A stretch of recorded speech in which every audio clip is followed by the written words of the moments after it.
Here we have a new 2023 Toyota Highlander. This one comes in the L trim level. The beautiful windshield pearl is going to be the paint color, and then we have graphite cloth interior. And our powertrain consists of that new 2.4 liter turbocharged 4-cylinder engine, made it to an 8-speed automatic transmission. And as we come around to the front end here, we do get our LED headlamps. And even with this being the L, which is the base trim level, still really good look here. And I love how we have the gloss black grill, and then we kind of have that aluminum, that brushed silver there. And even the hood looks cool. It has that little scoop right there. Now these are going to be your 18-inch aluminum wheels. We get passive keyless entry on the front 2 doors, and then this one comes with a roof rack as well. Love that we get the one-touch automatic up and down windows for all 4 doors. Power door lock controls here, rear window lock, and we also have our power mirror controls, and we can control that depending on what side we're on. Cup holder there, automatic high beams and auto stop. We can cut that there. Gonna open the gas cap, and then we do get a power driver's seat, which is nice. Now I have the seat in front of me adjusted for someone of my size, and we're gonna sit in the second row and see what the leg room is like.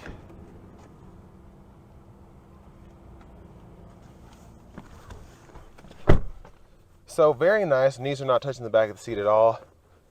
I'm 6'3", like I said, it's adjust for someone of my size and plenty of space.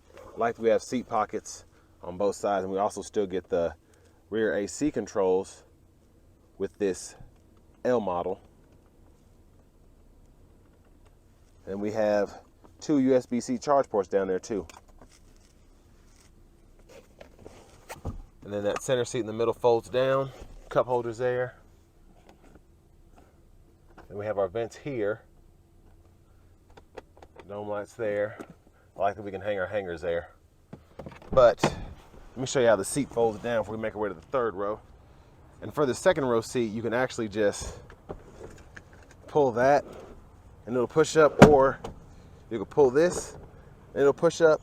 But when you hit that lever, number 1 down there, what you can actually do is, if you just want the storage, hit 2, and then the seat just folds flat. And that's just really, really cool if you're just wanting to not necessarily get somebody in the third row, but fold this flat so you can run longer objects up to the front. Just really good job there. And gas cap here. Making our way back to the back here. Just really love how they did this windshield pearl on this Highlander. It looks absolutely stunning. Now with it being an L, we do get a manual lift gate. But I love how these seats fold too. No space in between the third row and the second row, but it's still the way that the seat folds down. You're not having to worry about the headrest hang up there, and you got to scoot that seat up and then move this one. And then it's also just really adjustable. You can have it as far back as there or as far up as there. So really, really like how they made this seat here. And honestly, I'd probably just use that third row unless I had 4 kids, or that second row unless I had 4 kids, and then just keep this flat all the time for all my stuff. And then, oh, this is cool. So storage pocket in here, and you can just hide your stuff in here. But what's really cool is if you just want to have stuff in the trunk without having to slide all over the place, you have that area as well.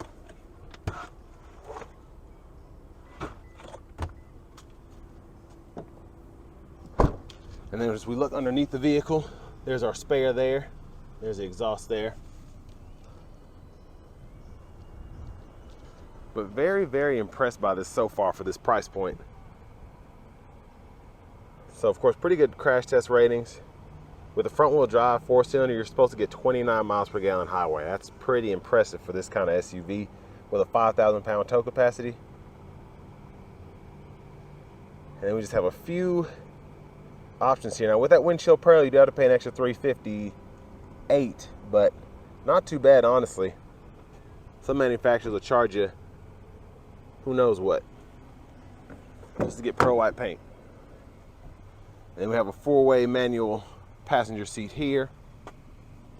Lockable glove compartment. Not the biggest size, but I said this in my other Highlander review. Love having this pocket. It really makes up for the smaller glove compartment.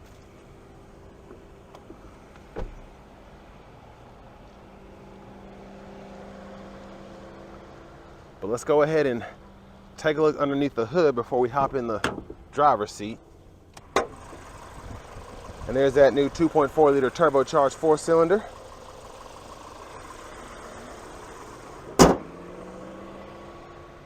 And now we're gonna go ahead and hop inside.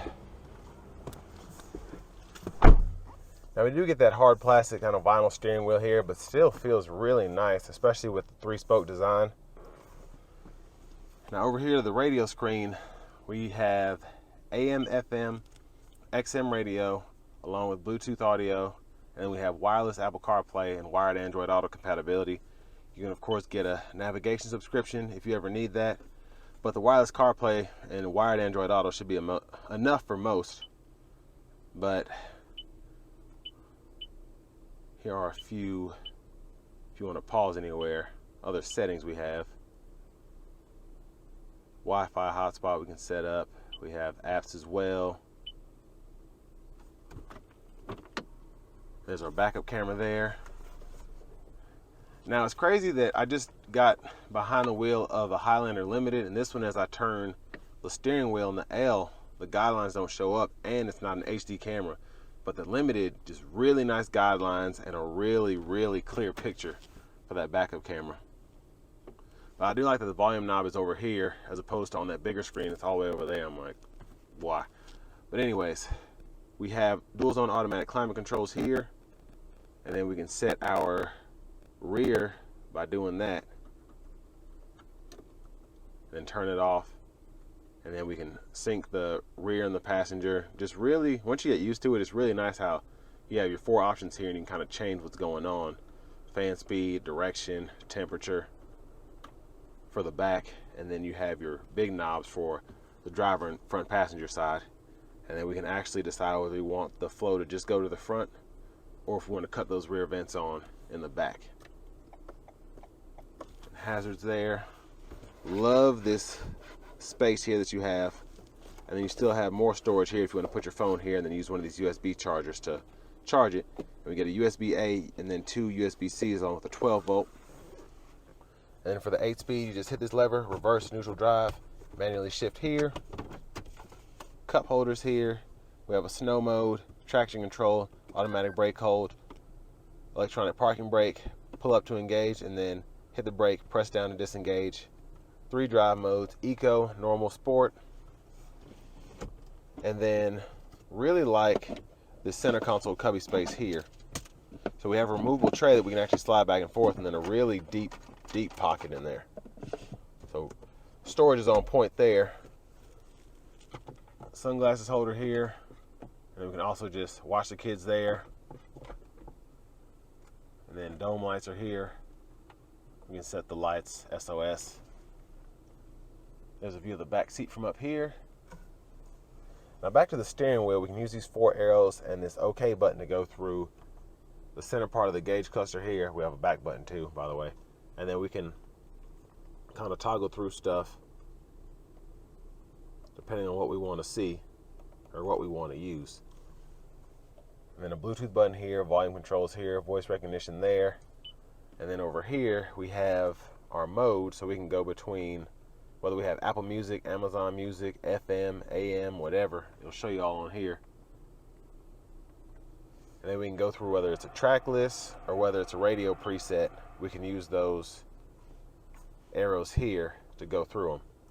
And then of course with our standard safety sets 2.5, radar cruise control, lane tracing, we can adjust the gap for that cruise control, and then we can actually hold this and go between regular cruise and then turn it off, cut it back on, and put on the radar cruise, which it goes to standard. Automatic headlamps here, and then you can turn that on for auto high beams, and then for regular high beams, to make sure the lights are on, turn on there, flash there. And then to the right side, we have our windshield wipers, intermittent low high. One time we can adjust our intermittent here, and then we have our rear wiper to just intermittent or on, and then we can pull that back for rear wiper fluid and push this up for front wiper fluid. Push button start. Finally, here is our key fob. But next, we're going to go ahead and take the base model $40,000 Highlander L out on the road for a quick test drive. Now, decent acceleration in the normal mode. I'm going to put in an eco now. And as I do that, it really pushes you back on the pedal, so it's harder to accelerate in those conditions, but that's used to, of course, save on fuel mileage, but mostly for driving on the interstate. But for the $40,000 Highlander, still pretty impressive. And like I said earlier, I just drove a $50,000 Highlander Limited with all-wheel drive, same powertrain, but this one is front-wheel drive and it's an L. But I like that we have that standard Safety Sense 2.5, so behind the wheel it feels identical. Now, of course, you don't have power lumbar support. You don't have your heated, cooled seats. You don't have a sunroof. So for me personally, you don't have the captain's chair, so I would pay the extra 10 G's. But for people who are on a budget or who just don't need all of that extra stuff, this L is a really good option, especially with this new engine here. I really like it.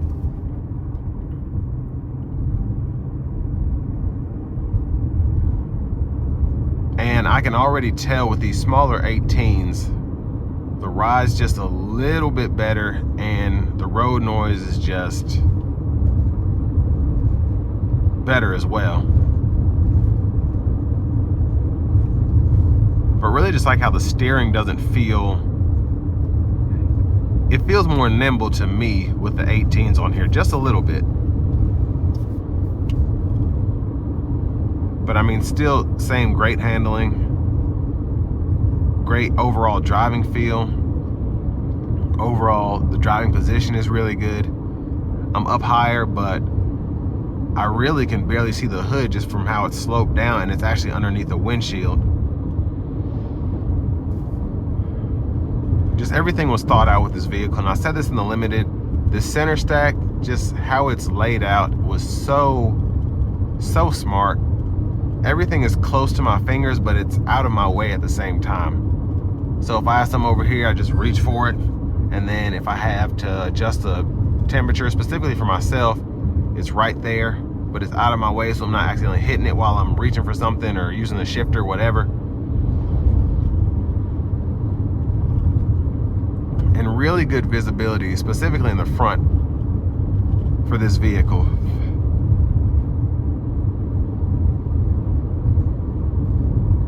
But yeah, definitely a bit quieter as opposed to the Limited I just drove.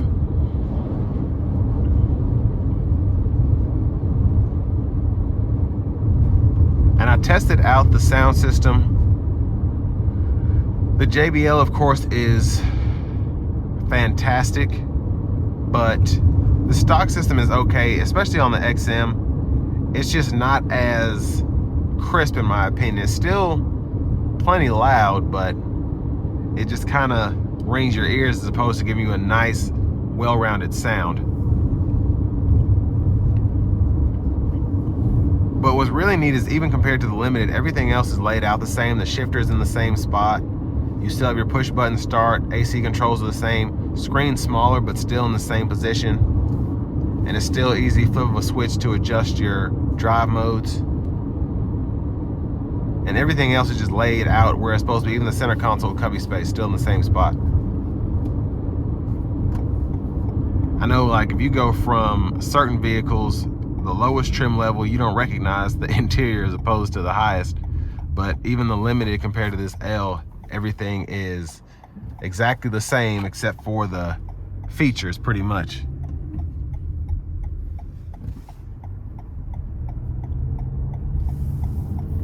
So in eco mode now, let's go ahead and put in a sport mode. I'll lean the seat back. I need to lean up for these mirrors.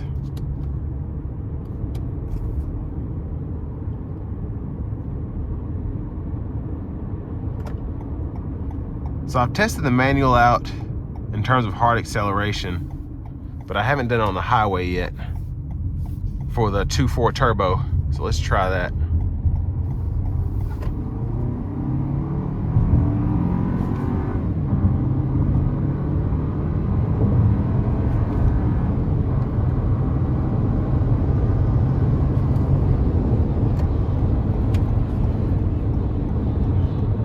I've said this before as well, that turbo puts in work. Most definitely. Very nice driving powertrain. I will say the engine for me, and I mean this is pretty much all Toyota engines other than the Supra, just a tad bit whiny on the top end. But I mean for a 4-cylinder, I definitely expect that. But really just great. I just love how this drives. Now in terms of reliability, will this last 300,000 miles like a V6 Highlander? Only time will tell with that. I hope it does. I hope it still has that same Toyota reliability with these new turbo engines they're coming out with, because they are pretty much last to the party when it came to that. Specifically with the Tundras being naturally aspirated, and then the Camry's not really getting a turbo still, and the Highlander just had that V6. So I think you might have had a I think it had a 4-cylinder option too, but it was naturally aspirated like a 2.5. So it's nice to get this turbo 4 and not feel underpowered. And you're especially saving on that highway fuel economy. I like to see what it's doing now. So I'm right at between 28 and 30 miles per gallon, cruising at 75 here.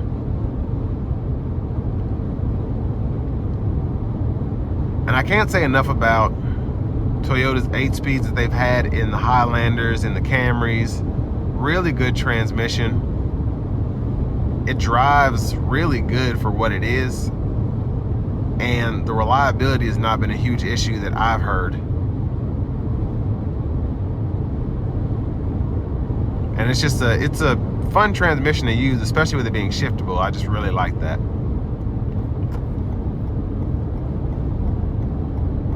But all in all, it seemed like the road, I'm wondering if the sunroof, I just drove a limited all-wheel drive, like I said, like 10 times, but it was a lot louder in here. And I'm thinking it had to do with the sunroof and the roof rack now, because I just did the same drive in this and it was so much more quiet in the cabin. So I'm thinking, because I didn't think of it at first, but I'm thinking that's why it was a little bit louder in that limited all-wheel drive, because it had the roof rack and it had the panoramic roof. And this one, with it not having a roof, even with a roof rack, is not as loud.